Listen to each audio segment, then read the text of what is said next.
আসসালামু আলাইকুম। আমি শামীম মিয়া। সবাইকে আমাদের channel STS storytelling by Shaon এই চ্যানেলে স্বাগতম। আবারও বলে যাচ্ছি, আপনাদের জানিয়ে দিচ্ছি এটা একটা পুরাতন লাশ কাটা ঘর। এখন চারপাশটা ঘিরে এই যে এই পাশটা আমরা রাস্তাটা ক্লিয়ার করে নিলাম ভিতরে যাওয়ার জন্য, কারণ একটু আগে আমরা শেয়ার করেছি এই লাশ কাটা ঘরটা নিয়ে অনেক ঘটনা রয়েছে। আমরা এখন লাশ কাটা ঘরটায় ঢুকবো এবং বিস্তারিত আমরা পরে আলোচনা করবো এবং আপনাদের কিছুদিনের মধ্যেই এই লাশ কাটা ঘর নিয়ে বেশ কিছু নতুন ঘটনা আপনারা শুনতে পাবেন। চলুন আমরা লাশ কাটা ঘরটা দেখে আসি।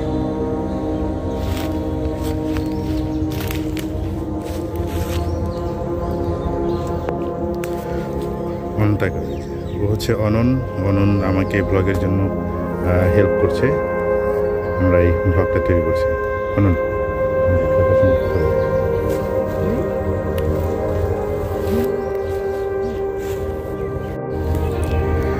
চলুন আমরা লাশ কাটা ঘরের ভিতরে যাই।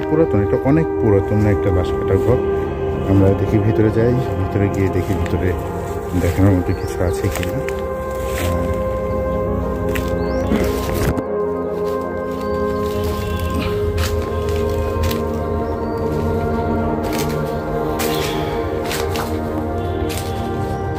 ঠিক এইখানেই লাশ রাখা হতো, লাশ রেখে এখানে কাটা হতো।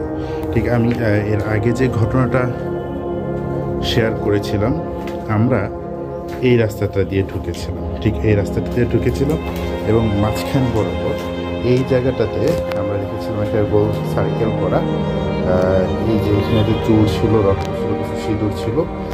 ঠিক এই জায়গাটাতে ছিল মোমবাতি আর রক্ত, একটা সাপ, মৃত সাপ।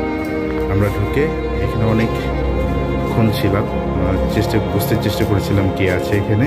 তারপর এই যে এখানটাতে এখন সব ভেঙে গেছে, ঠিক এখানটাতে একটা লোহার অংশ দিয়ে আমি এবং আমার এক ফ্রেন্ড সোহেল ছিল, আমাদের নামের প্রথম অক্ষর লিখে দিয়ে গিয়েছিলাম। এখন নাই, এটা তো প্রায় 15-16 বছর আগের ঘটনা। তো এই ছিল লাশ কাটার ঘর। লাশ কাটার ঘরে এইখানটাতে মোমবাতি রাখা হতো বা হারিকেন রাখা হতো, বিভিন্ন যন্ত্রাংশ হতো কাটার জন্য। তখন তো এত কারেন্ট ছিল না, এই জন্যই। তো এই লাশ কাটার ঘরটা নিয়ে আরও বেশ কিছু ঘটনা আপনাদের মাঝে আসতে যাচ্ছে, আমি নিয়ে আসবো ইনশাল্লাহ। এখানে আম গাছ ছিল, বেশ কিছু আম গাছ ছিল বড় বড়, আমরা সেই গাছগুলো থেকে আম পেড়ে খেতাম। এখানে আরও কয়েকটা ভয়ঙ্কর ঘটনাও আছে, ওগুলি ধীরে ধীরে পর্যায়ক্রমে আপনাদের সামনে চলে আসবে। তো এই হলো লাশ কাটা ঘর। আশা করি আপনারা খুব দ্রুতই এই লাশ কাটা ঘরটা নিয়ে কিছু ঘটনা পেয়ে যাবেন।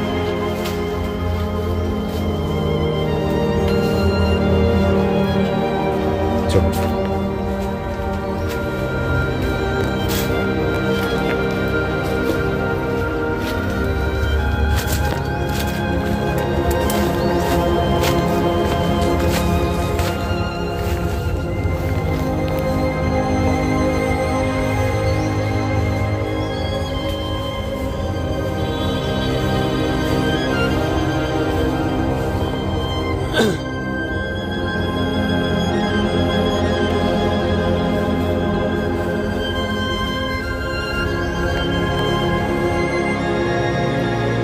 আপনারা আমাদের সাথে আছেন। আমরা যে লাশ কাটার ঘর থেকে এতক্ষণ দেখালাম, এখানে আপনারা জেনে গেছেন যে এখানে বেশ কিছু ভয়ঙ্কর ঘটনা আছে, কিছু রহস্যজনক ঘটনা, কিছু মর্মান্তিক ঘটনা। এরকম আরও ঘটনাবহুল জায়গা নিয়ে আমরা কিছু ব্লগ নিয়ে আসবো, আমাদের সাথেই থাকবে। আসলে এই লাশ কাটার ঘরটা অনেক দিনের পৌরাণিক একটা ঘর।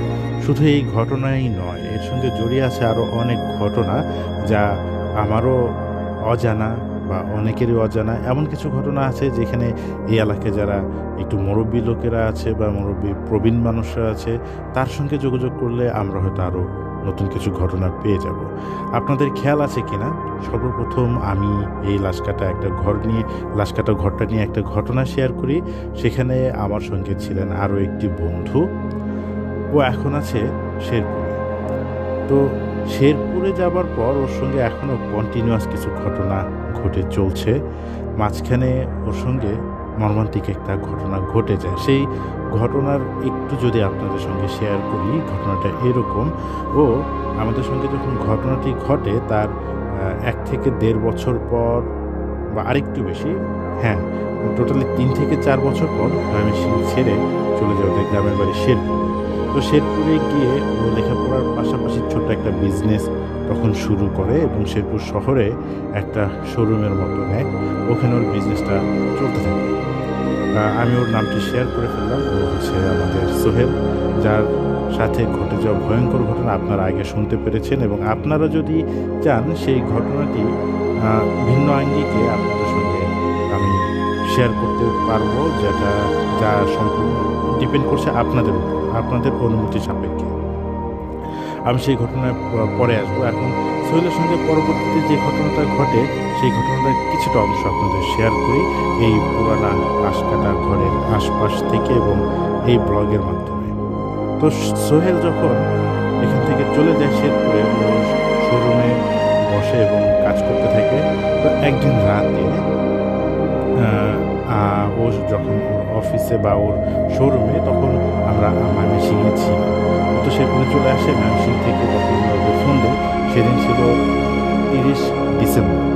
৩০ ডিসেম্বর রাত ৮টা, সাড়ে ৮টার দিকে বিশেষ করে আমি ওকে ফোন দিয়েছি, সোহেল চলে আয়, আমরা এখানে 31st জন্য একটা পিকনিক আয়োজন করতেছি, চলে আসি। যেহেতু আমরা আমাদের সার্কেল অনেকদিন একসঙ্গে ছিলাম, ও একমত জানায় যে ঠিক আছে আমরা আসবো, সোহেল আসবো।